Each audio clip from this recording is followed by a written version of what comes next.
हजुरआमा अब चुनाव आउन 1 महिना खाकेर भोट केलाई दिनुहुन्छ? काङ्ग्रेसलाई दिने हो क्या काङ्ग्रेसलाई किन हो काङ्ग्रेसलाई दिनु? दिइरहेकोलाई दिँदा पारो के जति बेला नि काङ्ग्रेसलाई दिन्छु भन्नुहुन्छ। अरे जति बेला नि काङ्ग्रेसलाई दिन्छु भन्नुहुन्छ। दिइरहेको पहिले उठेदेखिबाट दिएको हो त्यस्तै अब हजुरलाई बिहारदी गाउँपालिकाको अध्यक्षमा उठाउन पर्यो क्या हजुरआमालाई काङ्ग्रेसमा। सँगै उठिरहेकोलाई के उठाउनु पर्यो भनेको के पहिला पहिला उठ्नुहुन्थ्यो।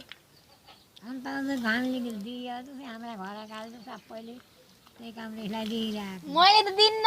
तैँ नरेर त हजुर घरै काल्यो अरे तैँले दिइस् अँ अन्त हाम्रा घर काल्यो अस्ट्रेलियामा पनि उसलाई दिइरहेको काङ्ग्रेसलाई बालाई भन्नै परेन